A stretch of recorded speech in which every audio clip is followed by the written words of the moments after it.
That's right, you're right here at Galaxy 107 FM. It is currently 8 after 11 o'clock, 19 degrees downtown. That is our high for the day. Just briefly, we were over our high by 1 degree. It is Thursday, October 26th. Almost had me worried there, Camille. You really did. Joined by CAMILLE RAE coming out of Nashville. Yep, you know it. Tennessee is Music City. And I'm joined by CAMILLE RAE. What a wonderful and pretty young lady that's taken the time out today to be able to join us and talk about her music. Thank you for taking the time out and spending it with me. Nice to meet you. Well, thanks for having me. I'm excited. Believe me, you couldn't be more excited than I am. I am absolutely ecstatic to be able to meet you because, by the way our stats are going right now, it has just been going ridiculous. It really has. Our listeners absolutely love you, and we want to congratulate you for that. Also, I want to thank Steve Baker for putting us onto you because, believe me, he works tirelessly and he just couldn't wait to have you in an interview with us. So, welcome along. Now, but I Want You. How did you come to doing the lyrics of that? Actually, I did not write this one. This is the first project, this album that I have out now, that I actually licensed about half the songs off of the album. So I worked with some amazing writers here in Nashville, and this is one of them. We got Jada Dreyer, Fred Willem, and Jay Knowles on this song. And but as far as being the artist, I have to relate with the song. So I got pitched about, I don't know, probably 50 or 60 songs, and this one just kind of stuck out, and I knew that I had to sing it. And so it was the first single released off of this album from radio, and it did really well. Everyone loves it. It's very fun. It's a serious subject, but it's very lighthearted in the way that it's presented, and so I've had a lot of fun with it. Yeah. Now, where did you get that recorded? Which recording studio, and who was your producer? Let's see here. I worked with a studio called Beer Studios here in Nashville, and Larry Beer was the main producer on everything. So it was a great experience, just a great professional working environment, wonderful musicians, and it's one of those studios where you go in and you tell them what you want, and you go in and you kind of sing through a scratch track, and you have the musicians do this amazing song. You're like, wow, I had no idea it could sound that way, but it was a really cool experience to work with such professionals, so it was a good time. Absolutely understand where you're coming from there. Now, you come from Lexington, Kentucky. What made you want to move to Nashville, Tennessee? Well, honestly, what I've been told, I was humming melodies before I could speak. So I've been singing in public since I was about 3 years old. And I've known since then what I wanted to do with my life, and so I've wanted to be in Nashville since I was a child.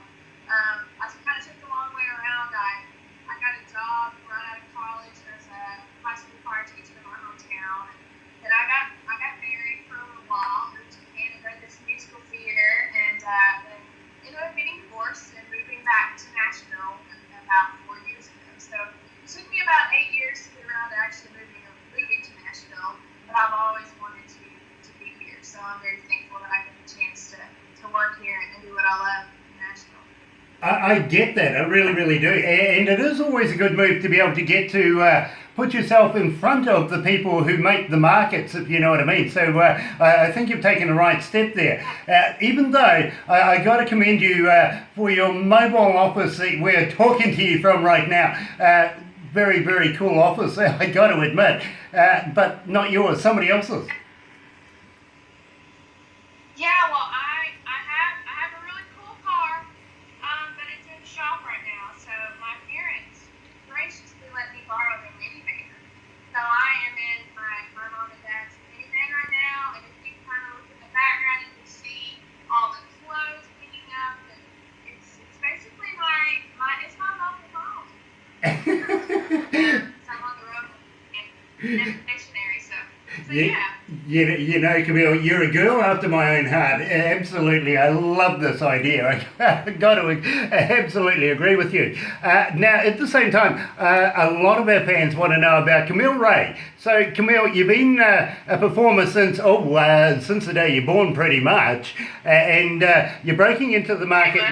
You're breaking into the market now. At the same time, you mentioned that you've been through a divorce. So, I was telling you a little earlier on about one lady that gives me a text for every single interview that we do. Yes, she's coming out of Canberra in Australia. She's asked, Camille, I know you've gone through a divorce, but what's your marital status now? Are you engaged? Are you looking at getting married again? I am very painfully single. Well, there you go. I'm single. Well, I got to admit, a little later on, you might be a little worried about that statement, to be very honest with you, because I am going to ask, well, actually, I'll get it out of the way now. Websites and everything like that. How do people get hold of you? Are you on Facebook? Are you on Twitter? Are you on Instagram? And do you respond when the fans get hold of you? Yes. I have a website. It's just CAMILLERAE.com.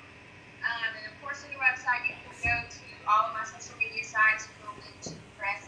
But if you want to just go directly to Facebook, Instagram, and Twitter, it's just at CAMILLE RAE Music.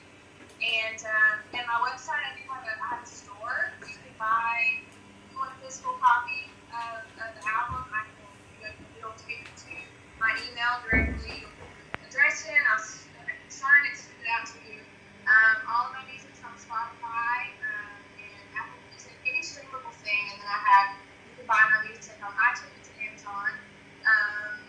Yeah, you can actually just Google my name, CAMILLE RAE, and my website. I think it's one of the first things to pop up, so you can find it that way. But yeah, I respond to messages as soon as I can get to them, so I'll definitely always respond. And then you can email me on my website as well if you'd rather do that. That's really, really cool, because believe me, our fans will be in touch with you. I know they will. I really, really do. And it's always welcoming to know, as a fan, that you can touch a superstar and that superstar will touch back. That is really, really cool. It really is. At the same time, do you have a merchandise store? Do you sell merch online as well? Yes, there's a store on my website, so you can go to that. I'm getting new merchandise. I'm kind of transitioning to new stuff right now, so I'll have new stuff out soon. But yeah, you can definitely order pretty much. It's all listed there. I need to make some changes before I actually advertise that too much. But you can buy the album now. I have new small things, these bracelets, and getting new shirts soon. Well, I'm going to ask you straight away. We have a merchandise store here on our website, and with 6 million people that hit our website every day to be able to come and listen to the show, do the live stream, they also have a look around.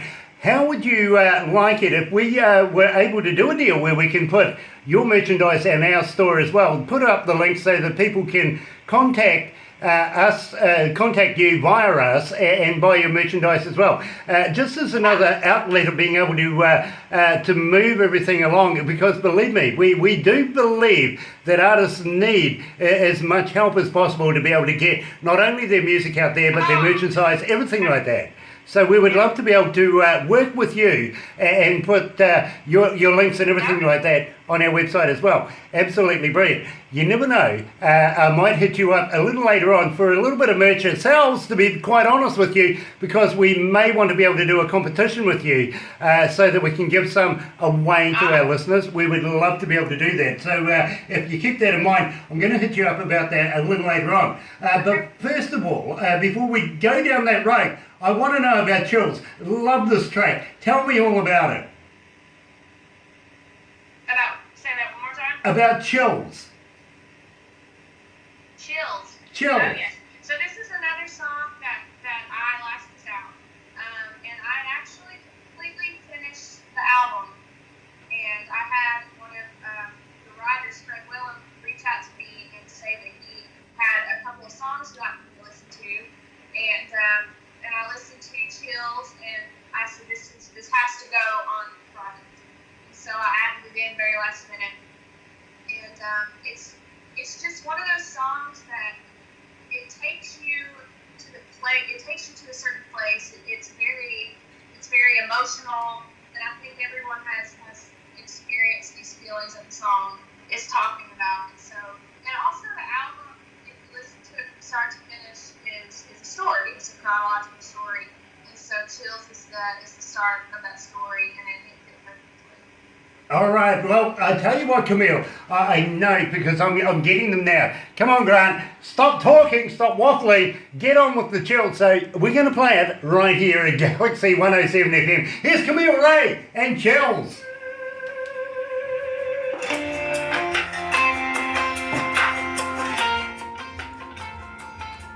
It's a nice song. I love It's a it. great song. I love the song. Are you comfortable, Camille? Huh? Are you comfortable? Yes, are I'm you? good. Nice. I'm good. Very comfortable. Very cool, very cool. So next what I'm going to talk about is getting you here in New Zealand. I'm going to introduce you to the magazine and the concept of the magazine. Let everybody, because everybody already knows, but it's always nice to be able to cover that so that we have a basic understanding. Then I'm going to see about getting you here in New Zealand. We'll have a chat about that because I would love to see you here in New Zealand. I really would. Are you working with an agent or a manager? Right now I'm self-managing. I'm working with Steve, of course, and he's very helpful with everything. And I have a PR company that I work with as well. But right now I'm managing myself and doing some transitions into some new things. Well, you know, I think you're doing a fantastic job. I really, really do. And you've got the right people behind you. Much like Steve Baker, for instance, he really is working tirelessly for you. So I think you're putting the right mechanisms in place for a damn good career. I really do. Well, thank you. I appreciate that. I believe so too. Absolutely. We're behind you. We absolutely love your music. We really do. And, you know, to be quite honest, I'm getting lost in your eyes. I love your eyes. So you're going to be a winner across the board. Okay. Barbara's got much the same kind of eyes as you've got, and she's sitting there looking at me going, what do you mean you're talking about her eyes? What about mine? It's okay. Silly. You see, I'm married, I'm allowed to say things like that, but you know. Yeah, exactly. Yeah. Exactly. In the meantime, I'm going to talk to you about your influence as well, because believe me, Kelly Clarkson's in there, and we love Kelly, we really, really do. So I want to talk to you about your influences and what made you choose country music over any other genre. Literally, people like to know, how come you're singing country, how come you're not singing folk, or how come you're not singing this or that or something else? What actually made you choose country? Because I think you've landed on your feet. You're doing absolutely superb. Thank you. Anyway, let's go back. Have to wait. Yeah, okay. We'll go back to the desk. Hold on.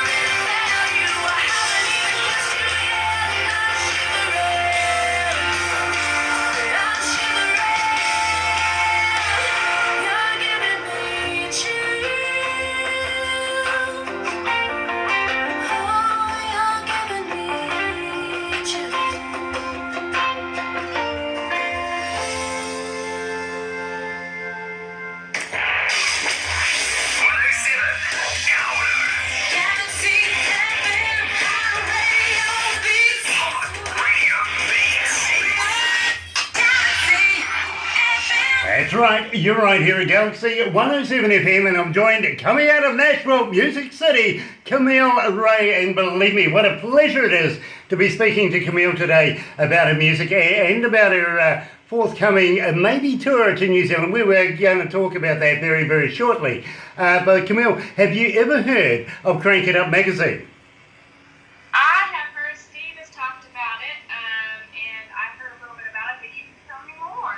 Okay, Crank It Up magazine comes out of Pennsylvania. I've got it right, Barbara. Pennsylvania, with John Rain and his family that have brought this to the foreground. And believe me, about 2 million subscribers are going on that magazine every month. And in there's agents, there's promoters, there's people who throw festivals, all sorts of things. And the bands that we put in there are being picked up across the board. And in fact, not only Americans, but Canadians, Australians, English people, everybody that's going in there are being looked at left, right and centre. And it's a good platform for an indie artist, much like yourself, to be able to move forward in the industry. So we like to be able to get as many talented people in the magazine as possible. As I said to you before, we only choose about 3 bands a week to do interviews with, and then we may choose 1 or 2 out of that to put into the magazine. So we feel that you are of that calibre, that quality to go into the magazine. Also, at the same time, I was talking to the management of the magazine. Apparently, they're currently contemplating the idea of not only taking it as an online magazine, but now putting it into hard copy, where you can go down to the local drugstore and be seen there. So developments are happening across the board with Galaxy and with Crank It Up magazine.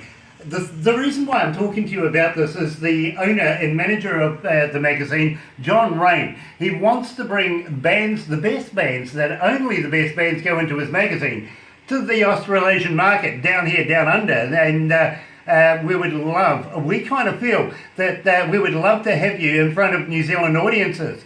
Would you be up for that? I would, definitely. Just getting everything organized, but I would love to do an international tour, and I believe, I love the cultural aspect of it, and just getting my music out there across the board is my main goal. So yeah, that would be great. Love to do that.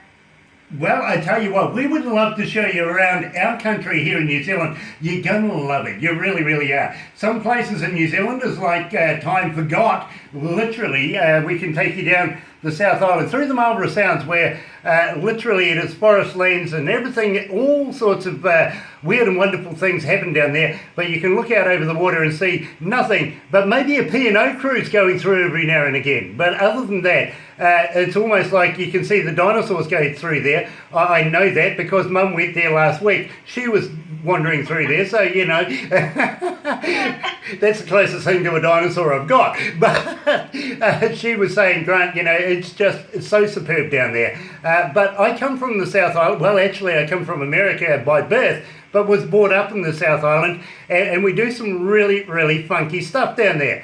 Now, the native New Zealanders are called the Maori here in New Zealand, and they have their own language, as you would expect.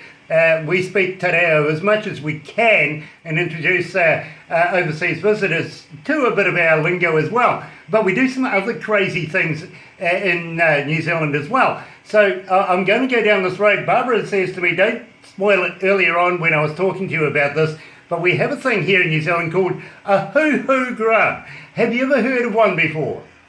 No, I have not. Okay. Well, it is actually a native food group, and it's going to surprise you, it really is. I'm sure you know about caterpillars. You know what a caterpillar is?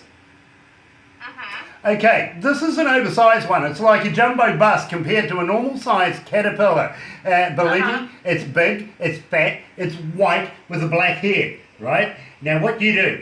Yeah, and Barbara's already zooming in on you now. What you do is you put this in your mouth and you bite off the head. Don't eat the head, it's yucky. But when you crunch down on this, it's like a creamy peanut butter. No. Yeah, and we introduce a whole bowl full of these for our visitors that come into New Zealand. You know, it is really fun to watch people trying to put something live and wiggly in your mouth. I feel like you're telling me it tastes like peanut butter, just so I'll eat it. No, I'm telling you the truth. I really am. And I'll tell you something else. I have eaten many, many, many of these things, and I absolutely have got a taste for them now. I really have. It's really... I would go for the challenge of eating one. I don't know. But I would probably scream a little bit, be a little bit dramatic. I'm not the best at eating weird things, but the things that are alive.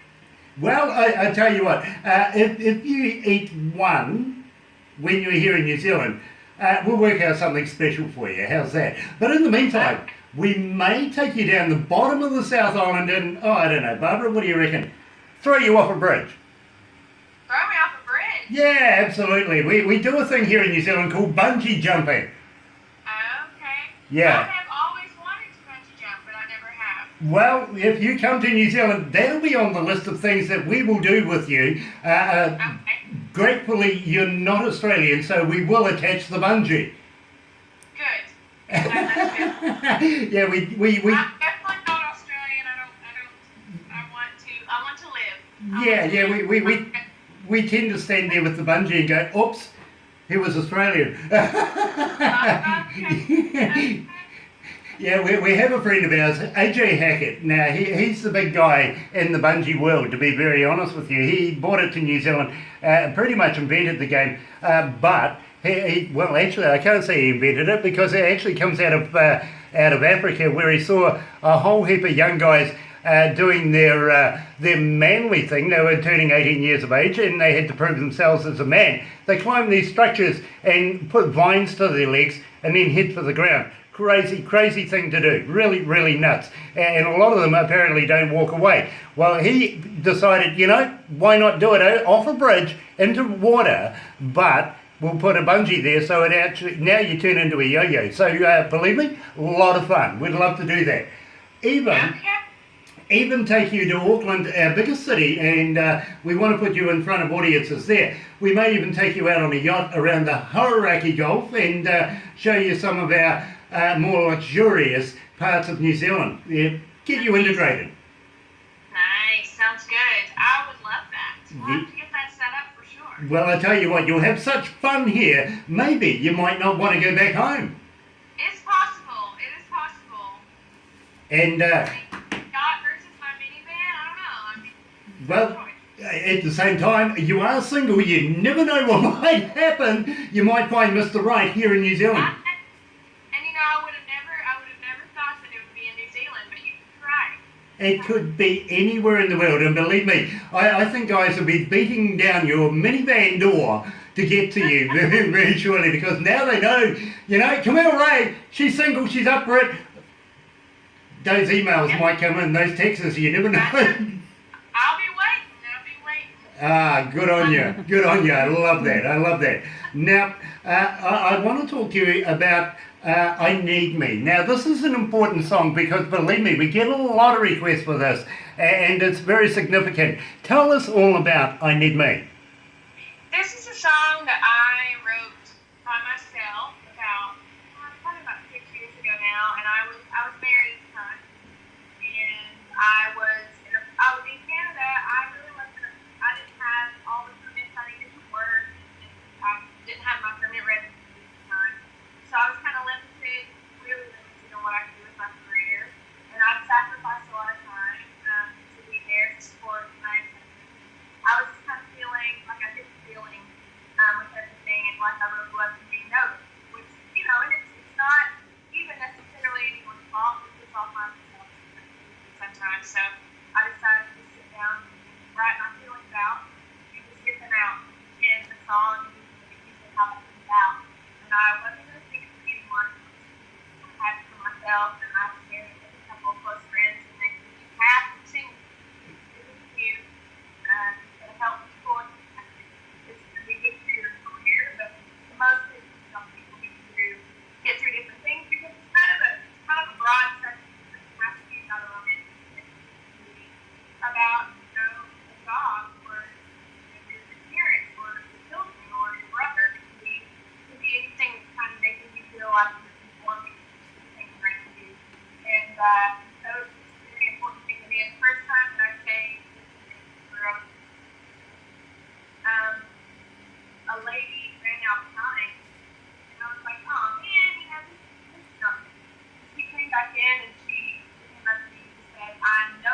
Well, I want to talk to you, Camille, about your philanthropy and what you get behind very, very shortly. But first of all, let's play I Need Me. Here's Camille Rae right here at Galaxy 107 FM.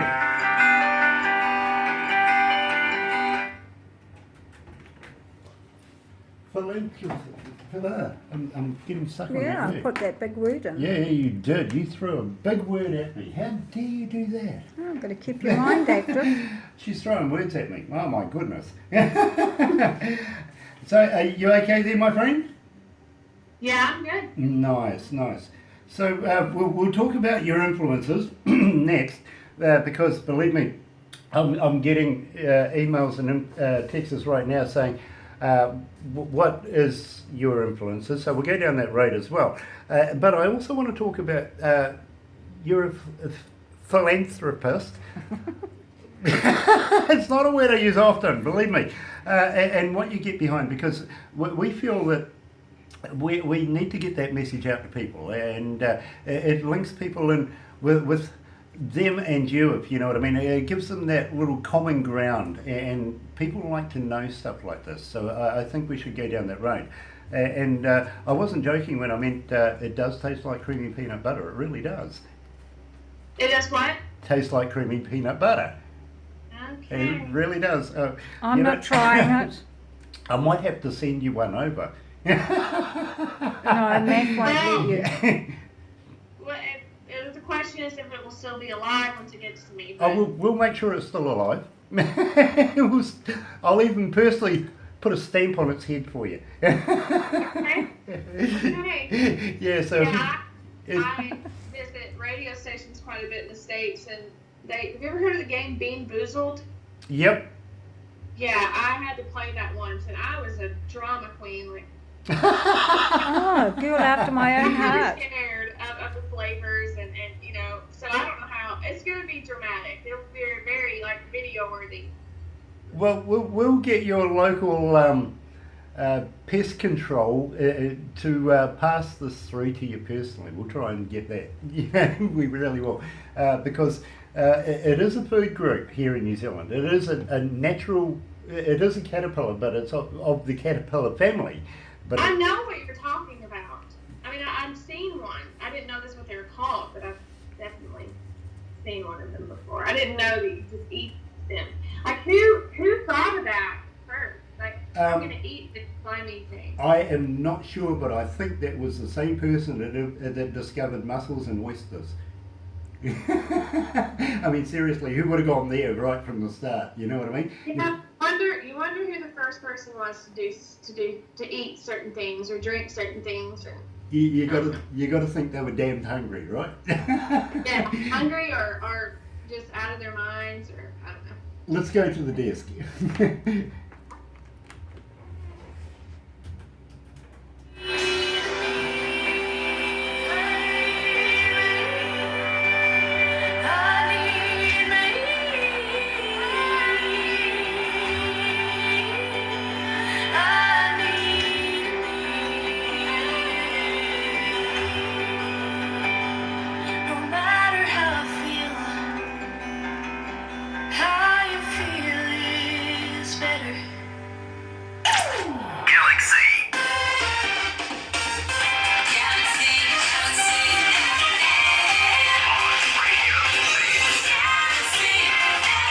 That's right, you're right here at Galaxy 107 FM is pleased, absolutely pleased to be able to have you guys joining me this morning with Camille Rae coming out of Nashville, Music City. You know where it is, right here, and I Need Me. What a great song that is.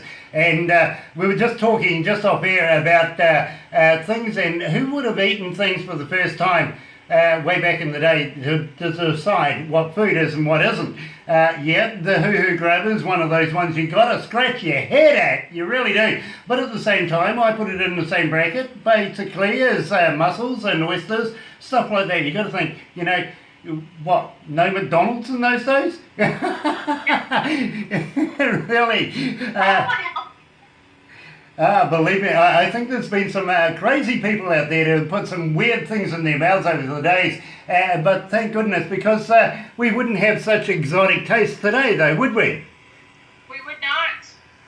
We would not. Now, Thankful to those crazy people that eat live bugs.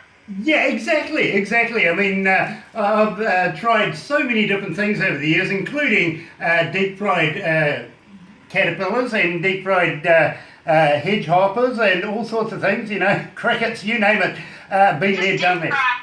Anything you deep fry is good, though. Oh, absolutely, it just cracks away in your mouth. Love it. Absolutely. And strangely, we're talking about food. Now, Camille, a lot of our interests here and our listeners want to know, what are your influences? Who influenced your music, and why did you choose country music to sing? There must be so many genres that you could fit into. Yeah. Well, my biggest influence is Sophia Wood. She's amazing. She's an amazing person as well. But the vocals are just beautiful, and just her songs spoke to me as a kid. I grew up in the 90s listening to all the powerhouse women, like Brad, Reba, and then a modern influence, Clarkson. Oh, and Celine Dion. Gotta have Reba in there. And then Kelly Clarkson. In college, I had to get a degree, had to take classical lessons, and I wasn't allowed to fail in my lessons. So on the side, I just Kelly songs, taught myself how to be a powerhouse kind of singer. And so I owe her music to that, and she's just an amazing artist. So it's just basically the powerhouse women that have something important to say in these songs. And Bessie Smith is a big influence on actually talking about real subject matter and taking risks, what she puts out there. Even maybe some people are comfortable. She was one of the first females and African American females to do that. So yeah, that's it. Just the bold women of the decades. Now, I've just had an email come in, and I think it's quite a quirky one, to be quite honest, from Shelley down in our capital city in Wellington. She asked, Camille, do you have tattoos, and how many have you got? Do I have what? Tattoos. I don't understand what you're saying. Say it one more time. Do you have tattoos? Tattoos. Oh yes. And how many have you got? I thought you were saying canoes. I was like, I don't know what that is. Yeah, I have 5 tattoos. I have one on a newer one on my shoulder, a couple on my back, and a couple on my wrist. Very, very cool. You know, tattoos seem to be the order of the day these days. A lot of artists are heavily tattooed, and I have a feeling that Shelley out of Wellington might be the same, to be quite honest. Believe me. But it is nice to know that tattoos are very, very ladylike in a lot of places, in a lot of ways. They're not coarse, they're not, you know, they don't have that stigma they used to have back in the day, where of course the Japanese were used to get tattooed because they were prisoners back in the day, if you know what I mean. So they've become quite an icon and quite a fashion statement in their own right. It's a very cultural thing now, and I love them. You have to be careful. You can get kind of addicted to getting more and more. And my mama hates them, so I don't want to make her too upset. But every tattoo that I get has a meaning. I have a reason in it. It's something significant to me, and so that I won't ever regret what's on my body. I've really thought out, and I think it's a beautiful artistic expression. I have a lot of friends who are tattoo artists, and are honored to be able to put their artwork on someone permanently, and that's just cool. So yeah, I like tattoos a lot. Very, very cool, because believe me, I'm a big tattoo person myself. I kind of absolutely love tattoos, and I haven't been asked this from a listener before, so it's always nice to be able to put a fresh question to somebody and get an honest response about it. Now, at the same time, I got to ask you, do you go on stage, and when you go on stage, now let me set the scene here. Your band's on stage, the crowd's pumping, you can hear the crowd out there, the lights are coming up, the music's about to start. Just before you go on stage, do you get the butterflies? Yes, if it's a show like that, I do, but it's always, since I've been a kid, it's finding a way to channel that energy positively and knowing that, you know, you have the privilege to do something that a lot of people always keep doing and don't quite have all of these tools together. And so, a lot of shows, I go in, I me and my guitar, it's really intimate, I make friends. It's a big show with all the lights, and a big audience. Definitely is a blessing. Yeah, I've got to be honest with you. 30 to 130,000 people, no worries. I can do that. It's the little increment ones, you know, the 5s and 10 people in a room.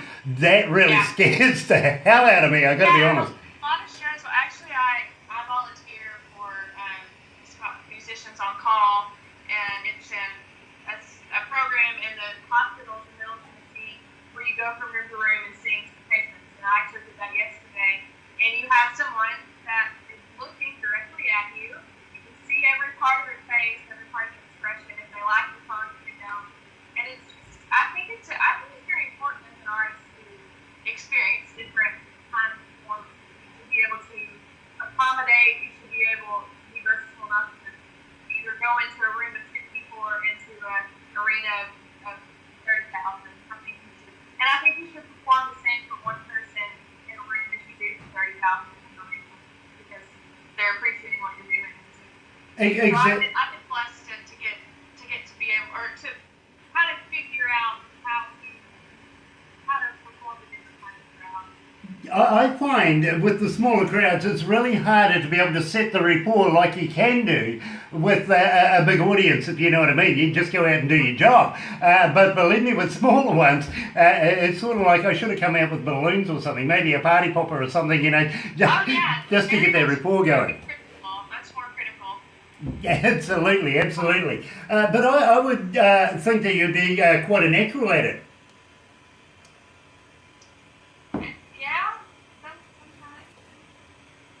Oh, yeah, I love the confidence. I really, really do. Now, at the same time, you're a philanthropist. You've got me again. Tell me about your philanthropy. Not a good word for me.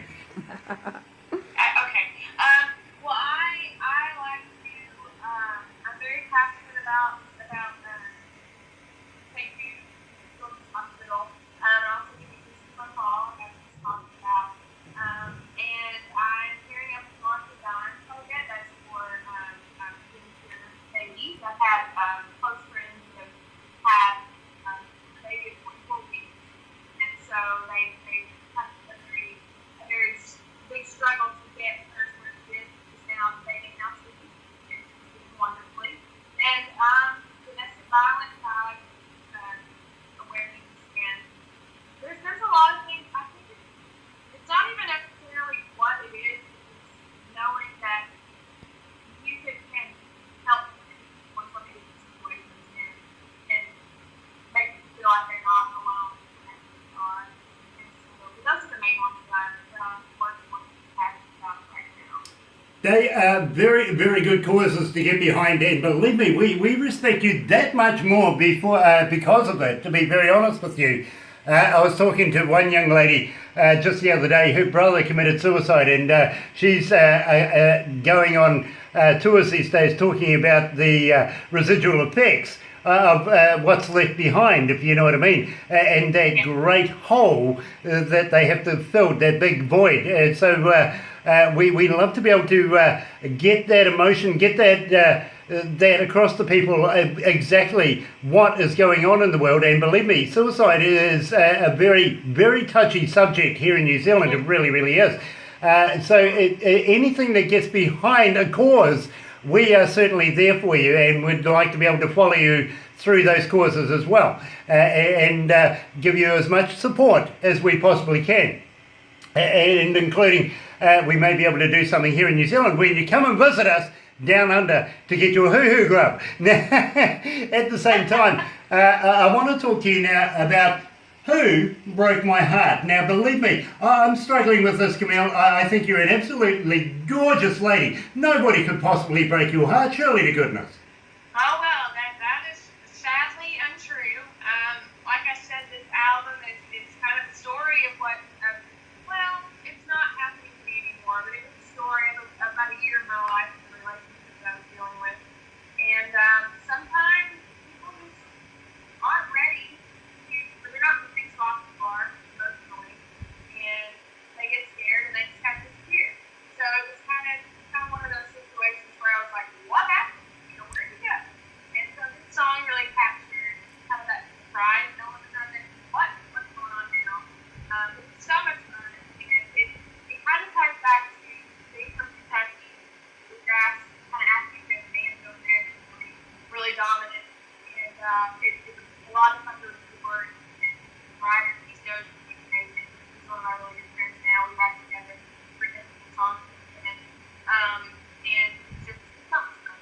But it's once again, all of the songs on the album are very serious, like very serious subject. It's kind of a lighthearted thing. Kind of laugh about it a little bit. I totally understand. I really, really do. So, without further ado, let's get into it. Here we are. Camille Rae, who broke my heart? I don't believe it happened.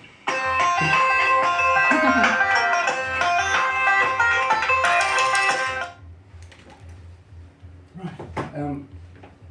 Very quickly, I've just got to whip on out to the toilet. Can you just keep Camille?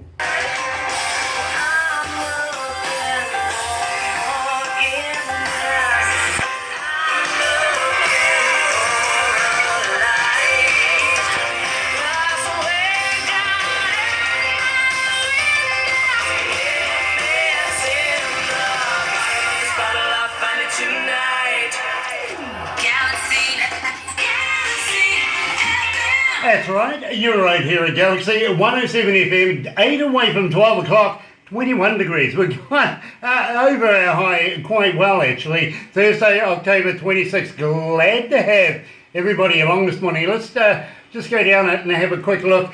Yes, 6,063,000 of you are joining us, and Camille Rae as well, coming out of Nashville. She's going to be a legend in the future, but keep an eye out for this, believe me. Absolutely stunning young lady, and we're going to play the number one song that we have for Camille, Shadows Dance Tonight. Now, please, tell us all about that.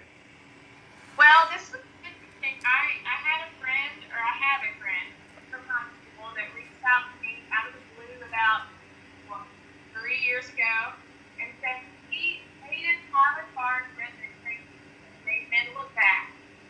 And we are from the very redneck part of the United States. We got Georgia, we got Kentucky, we got Tennessee. Anyway, he said that he wanted me to write a song that